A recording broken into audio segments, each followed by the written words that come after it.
Em uma entrevista coletiva no final da tarde de hoje, o porta-voz do grupo radical islâmico Talibã afirmou que será praticada no Afeganistão uma administração inclusiva, com a participação de todos. Ainda segundo o porta-voz, uma das metas é deixar o país livre das drogas. Autoridades internacionais alegam que os negócios prosperam no Afeganistão devido ao tráfico de drogas, de extorsão e cobrança de impostos de fazendeiros que cultivam papoula, matéria-prima da droga ópio. No fim de semana passado, o grupo extremista aproveitou a retirada das tropas dos Estados Unidos e tomou a capital Cabul. O Talibã retomou o poder após quase 20 anos. Em um trabalho conjunto entre as Forças Armadas dos Estados Unidos, da Turquia e forças militares internacionais, foram retomados os voos militares que deixam o país. Militares e diplomatas tiveram preferência nessas primeiras viagens. O Ministério das Relações Exteriores aqui do Brasil afirmou que espera o rápido engajamento das Nações Unidas para estabelecer o diálogo no Afeganistão.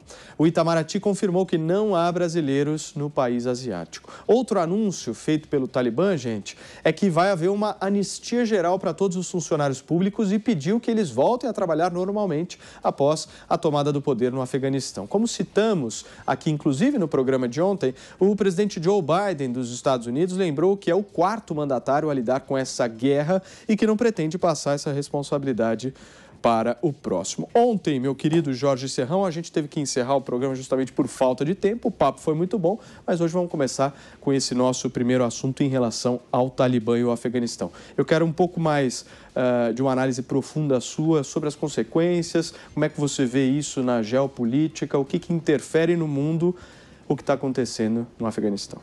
Saudações, meus amigos e amados haters. Embora esse assunto pareça um pouco distante do Brasil, né? Embora aqui no Brasil a gente tenha alguns que se comportem como talibãs na sua radicalidade, no seu desrespeito às liberdades, aos direitos civis, mas essa questão do Afeganistão, ela precisa ser entendida ao longo da história. É preciso voltar há 300 anos atrás para que se compreenda o que era o Afeganistão. Era um império soberano e especializado em conflitos contra grandes impérios. Ele quebrou o pau contra o Império Britânico, depois contra o Império Russo antes pré-comunista, depois contra a União Soviética, em seguida contra os Estados Unidos da América, isso tendo aí o Império Britânico também jogando junto, que criou ali o Paquistão para evitar que houvesse uma invasão da Índia, que é a joia da coroa inglesa, e mais recentemente agora podemos até ter um conflito com a Rússia, de novo, e a China. A Rússia e a China têm interesses naquela região, porque ela é estratégica do ponto de vista da logística de defesa militar. Então, é muito estranha essa informação de que o Talibã vai ter algum tipo de acordo com os chineses. É muito obscura essa informação. Em vez de acordo, é muito mais provável que ocorra um confronto com os chineses. E quem fica de butuca ligada nisso para tirar proveito desse conflito chama-se Vladimir Putin. Talvez o cara hoje mais estrategista do planeta. O homem que foi o chefe da inteligência e da contra-inteligência da Alemanha Oriental. Depois, esse cara, quando caiu a União Soviética, conseguiu ser o presidente poderoso da Rússia. E Vladimir Putin tem poderes de czar, tem estratégia de quem sabe exercer a soberania e de quem entende de geopolítica. Um homem que domina várias línguas, sabe, raramente dá entrevistas que sejam entrevistas abobrinha. O mundo ocidental só sabe entrevistá-lo para ouvir bobagem, factoide e não o que ele tem a falar de seriedade, mas ele manda, ele tem o seu desenho certo e tem interesses muito específicos, geopolíticos, militares, naquela região do Afeganistão. Então, a China é que pode estar entrando agora de gaiato naquela história para um conflito muito sério. Até porque os chineses estão vendendo para o mundo a retórica de que eles são uma força militar em ascensão. Tem filmes aí mostrando eles como a Marinha, a partir de 2025, será a Marinha mais poderosa do mundo. Tem um filme que até a Rede Globo passou domingo, um filme lá no Domingo Maior, mostrando lá uma espécie de agente 007 do Partido Comunista Chinês, do Ministério da Segurança da China, né, tentando resolver a questão das drogas naquela região do Oriente Médio. Então, é muito curiosa essa propaganda chinesa. Mas, para a gente entender melhor essa questão do Afeganistão, tem um livro muito interessante, uma leitura que é recomendável, e eu vou ler um trechinho desse livro de William Dalrymple, Retorno de um Rei, um exército indiano no Afeganistão. Esse livro, ele traça um paralelo entre a ocupação britânica no século XIX e a ocupação americana no século XXI. E, nesse livro, esse trecho é muito importante da gente entender toda essa bronca que está ocorrendo agora com os Estados Unidos, tendo lá 40 mil americanos correndo risco de vida no Afeganistão. Isso aí é para acabar com a administração do John Biden. Então, diz o livro, depois da Jirga, a Assembleia Tradicional de Líderes Tribais Pashtun, 2 dos anciãos tribais de Gadamak vieram até nós e conversamos ao longo de um bule de chá verde. Isso, os caras conversando com esse autor, William Dalrymple. E o texto é o seguinte: mês passado, disse um desses anciãos, alguns oficiais americanos nos chamaram para uma reunião num hotel em Jalalabad. Um deles me perguntou, por que vocês nos odeiam? Eu respondi, porque vocês derrubam nossas portas, arrastam nossas mulheres pelo cabelo e chutam nossas crianças. Nós não podemos aceitar isso. Nós lutaremos contra isso e vamos quebrar seus dentes.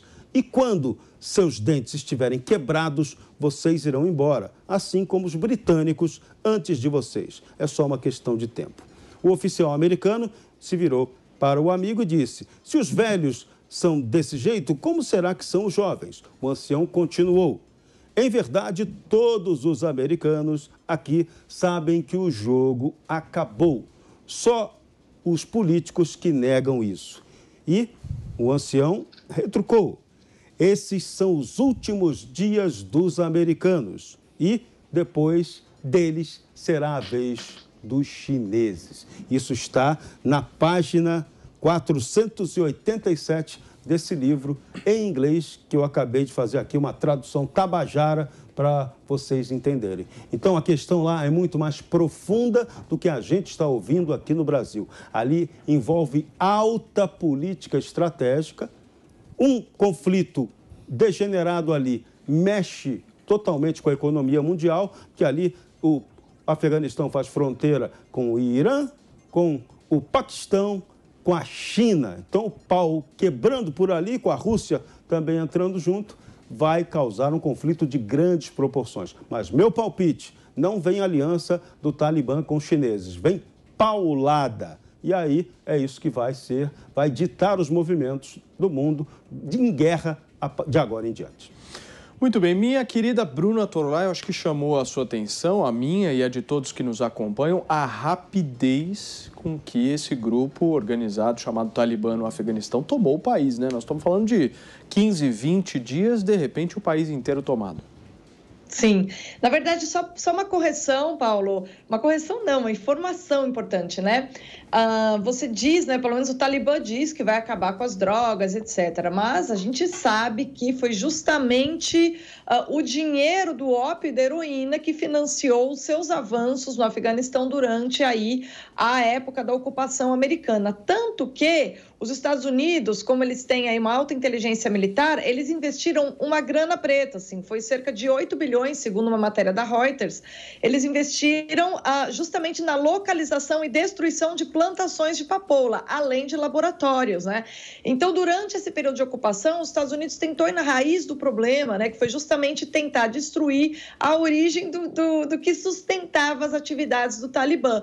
Contudo, eles não foram assim, não obtiveram muito sucesso, porque só em 2017 a produção foi recorde. O lucro anual da venda aí justamente de drogas, de ópio e de heroína pelo Talibã, tá? Pelo Talibã, essa informação que a gente tem foi de 400 milhões. Então, você está falando, nossa, foi muito rápido. Na verdade, o Talibã estava muito bem estruturado, tá? Então, o Trump, quando ele sentou e fez esse acordo, provavelmente eles tinham todas essas informações, que apesar de eles terem tentado atacar a raiz, né, do sustento do Talibã aí como grupo político que ambicionava retomar o poder no Afeganistão, os caras estavam organizados, não era um grupo político fácil, né? Esse acordo feito pelo Donald Trump foi algo correto, porque isso estava consumindo os Estados Unidos, então, pelo amor de Deus, continuar ali, né? Mas essa retirada do Biden, que o Constantino analisou ontem muito bem, falando, nossa, isso foi uma catástrofe, o modelo de retirada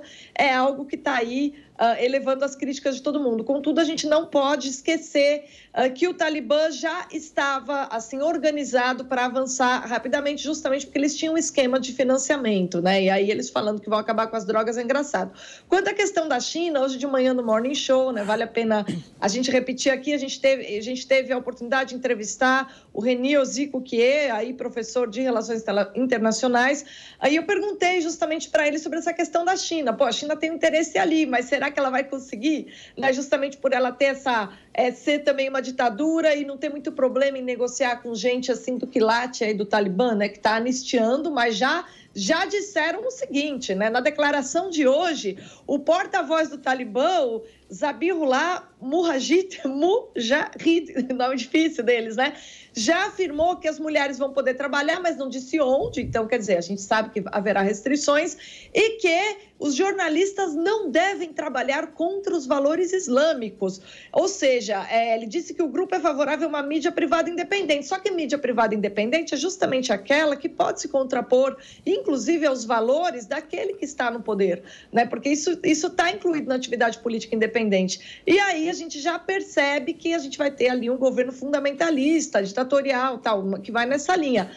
Mas o convidado do Morning Show de hoje de manhã, e a entrevista vale a pena de ser assistida por quem não viu, ele disse que a China ela vai ter dificuldade, evidentemente ela está acenando, ela está tentando, mas como o Serrão indicou aqui, né, foi muito oportuna a leitura desse trecho dessa obra pelo Serrão, porque o Reni disse hoje de manhã, a China terá dificuldade, e aqui o Serrão fez a leitura de um livro mostrando que os próprios insurgentes, né, e hoje governantes novamente do país, vão aí tão preparados para colocar a China o máximo de dificuldades que eles conseguirem. Lembrando que na Rota da Seda nem tudo são flores, né? A Rota da Seda, todo mundo diz, não, a China é o maior país mais poderoso do mundo, mas analisando ali, a gente sabe que há problemas, né? Isso o Reni também enfatizou hoje de manhã, há vários problemas ali de manutenção do domínio nos países que fazem parte dessa Rota da Seda chinesa. Nem tudo são flores no projeto imperialista chinês. Agora, Constantino, uma das intenções do Talibã agora é justamente se tentar demonstrar um movimento um pouco mais moderado, que respeita o direito das mulheres, enfim. Mas a gente lê relatos aqui, inclusive já no noticiário, deixando muito claro que já há uma transformação, inclusive, no andamento da vida diária de mulheres no Afeganistão. Por exemplo, citando 2 exemplos rápidos aqui para passar a bola para você, já não tem mais mulher na TV, proibido a apresentadora mulher, proibido a participação de mulheres na TV e mulher saindo na rua de vestido ou maquiagem também proibido, a gente não vê isso mais no Afeganistão. Eu quero saber de você o seguinte, Consta, você acha que o Talibã vai conseguir se demonstrar um movimento equilibrado? Claro que não, Paulo. Aliás, mulher na TV, bem que a representante, a correspondente da CNN tentou, né? Em um dia, ela já tinha colocado ali todos os aparatos típicos do Islã e, mesmo assim, pelo visto, não adiantou muito. Olha só, acreditar no Talibã moderado, né, que teve um banho de governança e modernização, para fazer uma analogia bem tosca, mas para trazer para a nossa realidade do Brasil e nosso ouvinte entender melhor, é como acreditar no Lulinha, paz e amor. Ou então acreditar numa promessa de que a Suzane von Richthofen vai ser uma boa filha daqui para frente, né? Não adianta mais, né? Então, assim, é ridículo isso. O Talibã é um grupo absolutamente extremista, fundamentalista, radical. Eles dizem que vão respeitar as mulheres dentro da lei islâmica. Isso vai servir para mostrar ao mundo o que é o Islã, né? Porque muita gente fala do radicalismo islâmico, mas esquece que o Islã é, na sua essência, radical. Ele não foi criado por figuras como Jesus ou Buda, mas sim por um guerreiro empedernido, né? O profeta Maomé liderou expedições militares. Então, ele, na largada, já tem uma pegada diferente, né? E isso vai ficar claro agora, porque a Sharia não é das melhores coisas que podem acontecer para as mulheres, não, viu? E vai ser curioso imaginar as feministas que gostam tanto de atacar o Ocidente, às vezes algumas mais radicais gostam de esfregar suas partes nuas no rosto de padres, né? Elas vão entender agora o que é realmente a diferença entre civilização e barbárie. O que vai ajudar a enterrar também de vez essa coisa do multiculturalismo, essa covardia do conforto da civilização ocidental, né? Das elites acovardadas, que gostam de repetir com essas garantias todas individuais, né? Que nenhuma civilização é melhor que a outra, é tudo apenas diferente, né? É fácil falar isso na Suíça, na Inglaterra, né? É difícil viver isso no Islã. Então, não dá para acreditar nesse Talibã moderado, né? Aumentou muito o risco de terrorismo no mundo agora, eles vão ter uma base de sustentação oficial. Eles usam o poder como um hub de drogas, assim como os comunistas. A Venezuela, Cuba, sempre foram hubs de tráfico de drogas e terrorismo internacional. Vamos lembrar que o famoso Chacal encontrou guarida em Cuba e desde muito tempo, há décadas, que Cuba é um hub do tráfico de drogas internacional, assim como Coreia do Norte. Todo regime totalitário, né, acaba servindo, se alimentando desse tipo de mercado ilegal. Nós vamos ter um problema também com esse relacionamento com a China. A China já se adiantou, reconhecendo e tudo, mas vamos lembrar como é que a China trata os muçulmanos na China, né? É em campo de concentração, como os uigures sabem bem, e a Rússia, idem, né? É extermínio geral na Chechênia. Então, isso aí também são vilões lidando com vilões, né? E isso serve para lembrar ao mundo quem é o norte da liberdade, né? É o Ocidente, liderado historicamente pelos Estados Unidos. Quando o xerife fala manso ou sai de cena, né, não existe vácuo. Quem assume o poder não é um lindo manual da ONU sobre direitos humanos, né? É esse tipo de terrorismo, é esse tipo de regime totalitário, né? E medieval. Então, não tem muito jeito aqui, não tem como ser romântico, não tem como dourar a pílula, né? No vácuo do xerife vêm os vilões, os bad guys, né? Os impérios do mal, como com muita clareza moral colocava o próprio Ronald Reagan, aquele que fez um dos grandes impérios do mal do seu tempo se ajoelhar e derrubar um muro, né? Um muro que impedia a saída do próprio povo. E tem gente que compara isso com o muro erguido para tentar impedir a entrada ilegal de gente de fora, que todo Estado-nação tem direito de fazer, né? Não é terra da mãe Joana. Então, nós vamos viver aí tempos muito tensos à frente. Vale notar, Paulo, que o porta-voz citado aí do Talibã, ele tem sua conta no Twitter válida, ao contrário do presidente Trump, né? Isso diz muito sobre as redes sociais também. E o Ocidente, né, os bárbaros dentro do portão ocidental tentando implodir os pilares que nós temos que resguardar no Ocidente, a civilização, repito, mais avançada que temos por conta do legado judaico-cristão. Isso precisa ser dito, né? E, por fim, só uma notinha de curiosidade também, mas o Hamas, outro grupo terrorista islâmico, né, já se manifestou parabenizando o Talibã pela tomada de poder, o que é diferente de vencer eleições, como sabe Dirceu, né, em Cabul, e o mesmo Hamas que apoia abertamente Luiz Inácio Lula da Silva. Os bad guys costumam se entender entre eles de alguma forma. Então, Constantino, eu queria puxar esse seu ponto em relação à esquerda brasileira e passar a bola para o nosso Jorge Serrão, porque eu quero que vocês me expliquem uma coisa. Como é que a nossa esquerda aqui no Brasil condena o machismo da forma como condena e apoia o Talibã? Serrão, por favor, me responda. Fácil de explicar. É o espetáculo de hipocrisia e canalice da extrema canhota tupiniquim. Primeiro, eles são ignorantes em termos de história. Eles não conhecem aquela realidade histórica do Afeganistão. E aí saem falando esse monte de besteira que a gente tem ouvido aí, com contradições gritantes sobre até as questões comportamentais. Mas eu queria chamar a atenção para um ponto que o Constantino poderá desenvolver melhor, porque está lá nos Estados Unidos, é que a primeira consequência dessa confusão afegã foi um desgaste inesperado de imagem para Joe Biden. Pois é, inclusive nos círculos esquerdistas da imprensa, Biden vem sendo duramente criticado pela maneira atabalhoada com que os Estados Unidos saíram do Afeganistão. Só que era uma saída que já estava planejada, até porque não teria jeito. Aquele ali era do tipo de conflito que saberia que ia desmoralizar a Força Armada que continuasse combatendo por ali. Muito parecida com a situação do Haiti. Idêntica.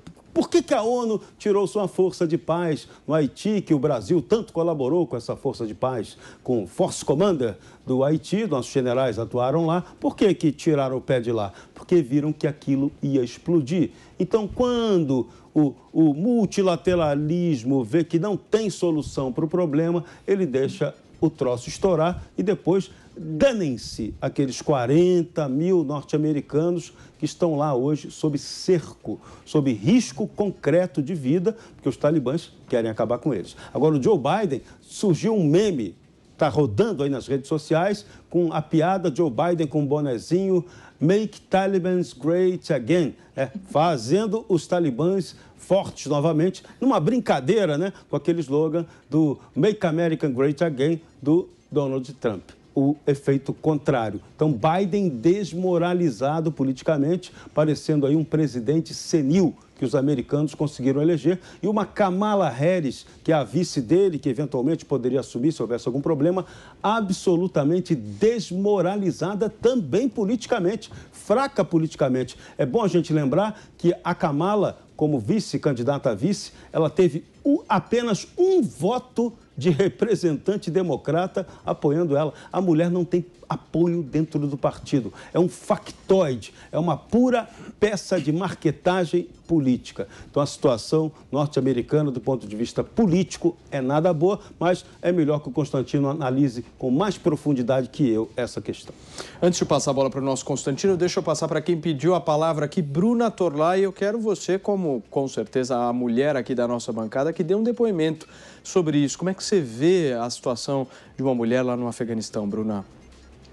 Eu queria saber se as mulheres do PCO têm vontade de passar férias lá, né? Porque se o líder do partido está aí dizendo que eles são heróis, que se libertaram do imperialismo, né? Como eu falei ontem, o que os Estados Unidos estavam fazendo lá, por incrível que pareça, era uma tentativa de pacificação, né? Então, assim, e quando eu falo pacificação, a gente tem que lembrar que, na verdade, a preocupação dos Estados Unidos era evitar que o Afeganistão, que tem sido um celeiro para abrigar grupos terroristas, para que evitar que aquele celeiro explodisse e prejudicasse o resto do mundo. Então, o fato de os Estados Unidos ter feito esse sacrifício de ficar 20 anos ali ganhando foi, na verdade, algo que ele fez pela salvaguarda dos valores ocidentais, que incluem o respeito às mulheres. E aproveitando esse gancho, eu queria sublinhar muito algo que o Constantino falou de passagem, mas é importantíssimo, que é a diferença de essência, a diferença essencial entre o islamismo e o cristianismo. Porque todo mundo fala, as religiões são equiparáveis e tal, cada religião é bela e todas têm que ser respeitadas. Mas primeiro a gente tem que compreender qual é a essência de cada religião, né? Porque uma vez eu entrevistei o professor Olavo de Carvalho e ele me falou uma coisa muito interessante. Ele disse, olha, as religiões não são comparáveis. Eu não gosto muito de falar religião comparada, né? E aí eu perguntei qual a diferença, por exemplo, entre islamismo e cristianismo, né? Justamente porque ele teve essa experiência, ele conheceu de dentro, né, o islamismo. Ele disse, olha, o islamismo, ele é uma religião que provê, para simplificar muito, ordenamento social. Então, ela é uma religião pensada para organizar a sociedade, enquanto o cristianismo, ela é uma via de salvação. Então, o elemento de moralidade, né, o ensinamento moral, a defesa da dignidade humana, a preservação de valores que respeitem cada um dos indivíduos é algo essencial do cristianismo. O Islã não. Tanto que a gente percebe na fala do porta-voz do Talibã isso. As leis é que dirão como que as mulheres serão tratadas. Quais leis? As leis do Islã. Então, não existe uma dignidade humana. Existem as leis do Islã e são elas que vão organizar a sociedade, ou seja, é uma religião marcadamente política em sua essência. Enquanto que o cristianismo, por outro lado, a gente tem a celebérrima frase, né, que está no Novo Testamento: a César o que é de César, a Deus o que é de Deus, como dizendo, a religião, justamente porque ela é uma via de salvação da alma e a relação entre indivíduo e Deus, ela é vertical, é uma relação de transcendência, a gente não vai misturar, não cabe misturar a religião e política, né? Na verdade, a religião, o templo, ele deve se preservar do tipo de tentação da política. Daí a gente percebe a diferença entre a civilização ocidental, que tem no cristianismo seu horizonte moral, e o islamismo, que é política acoplada à religião, e essa lei fundamentalista tornando inviável a defesa da dignidade humana. E simplesmente o que importa ali é a preservação da lei islâmica, onde as mulheres, evidentemente, são um ser humano de segunda ordem. Constantino, para a gente fechar esse bloco. É isso, essa distinção é muito importante, né? A César o que é de César, o cristianismo separou, e não foi uma coisa suave, né? Foi ao longo de séculos, mas separou e estava na essência, né? O Estado da religião, enquanto que o Islã não tem essa divisão.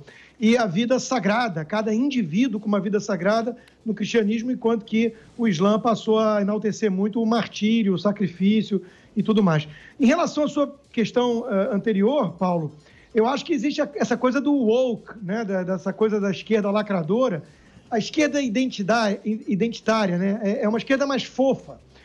Podemos comparar assim, o PSOL com o PCO, citado pela Bruna, né? Essa esquerda identitária é um luxo de uma elite culpada, alienada, e tem muita explicação ali na escola de Frankfurt, né? Que subverteu o marxismo e misturou com pitadas nihilistas e tudo mais. É um negócio bem complexo, mas isso mudou muito a postura dessa nova esquerda, né? A partir da década de 60, com essa coisa de libertação sexual e tudo mais. Enquanto que, do outro lado, nós temos o comunismo raiz, a luta de classes, né? E aí existe essa briga, sim. Mas essa turma toda se encontra num denominador comum, qual seja o ódio ao Ocidente, a tudo que o Ocidente representa. Quando você vê um professor, alguém puxar da cartola Império Estadunidense, você está diante de um perfeito exemplar desse tipo de coisa. Esse é o fenômeno, né? O sujeito que fala assim, ele já é um alienado raivoso que sofre de alguma patologia anti-americana, né? E aí mistura junto, normalmente, Israel. Hoje eles mascaram o antissemitismo com o antisionismo, mas, no fundo, eles não querem permitir mesmo o direito de existência da nação judaica. É isso que está em jogo. Então, Israel e Estados Unidos representam o que há de mais terrível no mundo, não é por acaso, né? É exatamente o legado maior da civilização judaico-cristã. É isso que eles querem implodir. E, para isso, eles se unem, inclusive, nessa incoerência toda de ver movimento LGBT com placa contra a islamofobia, né? E se eles forem viver num país dominado pelo Islã, eles vão ser, provavelmente, tratados de uma forma bem diferente de como eles são tratados no Ocidente.